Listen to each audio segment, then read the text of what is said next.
Your Money, brought to you by the Welch Group. Wealth management is a lot more than just managing stocks and bonds. This week we sat down with financial expert Jay McGowan from the Welch Group to discuss one of the many ways why a comprehensive financial strategy is so important. All right, so last week we talked a little bit about some of those changes for people who might be using subsidies through the Affordable Care Act. One of the reasons why it's so important to have some kind of wealth management, someone who can talk to you about this kind of stuff, and that's why we're talking with Jay again this week, to talk a little bit about the importance of wealth management and some of the things that people can benefit from when they sort of get that.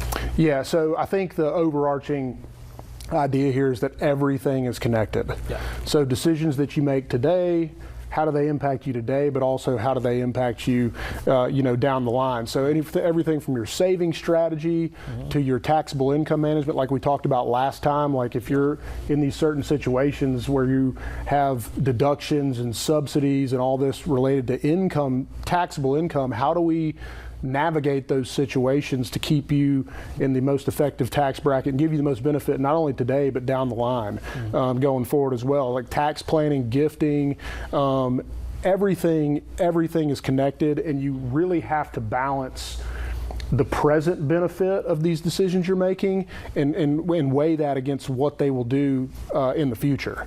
And so some of the things that might be easy to overlook for people, what are some of those that they have to sort of watch out for? Well, I think that's a good point. I think all of this stuff is easy to overlook. So a lot of time, like we talked about the health insurance subsidy, that was last week. I mean, a lot of times people wouldn't even know that they have to pay more for health insurance. They say, hey, here's my income, here's how much I have to pay in health insurance premiums because of that income, and they'll just go about their business, write the check, not knowing that there could be some moves they could make, depending on the situation, that could really save them, a ton of money. But you got to think, like investments, when you're looking at a lot of times people think, well, I've got a financial advisor, whatever. Investments is only a small piece of this. This is the backbone of what we do in our profession.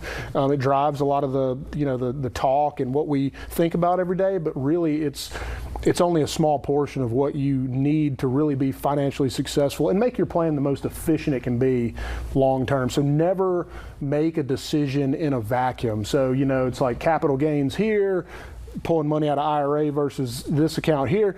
If you're younger, if I'm saving into a 401k, how is that going to impact my future when I actually need to pull the money out? So you have to think about all these things. Don't make any decision in a vacuum. And I think it's really important to think, all right, I'm planning for this year, but I'm also planning for the next 5, 10, 15, 30, 50 years. You need to look at that stuff and really kind of know how one decision today is going to impact what you do down the line. So you're sort of just mapping it out for the future. Absolutely, mapping it out. And you have to be proactive, not reactive. There will be times there's tax law changes, there's changes in individuals' personal situations. So, maybe you don't make as much money this year as you did last, or all these things that as they're changing and evolving, you kind of have to look at it on an individual year basis, but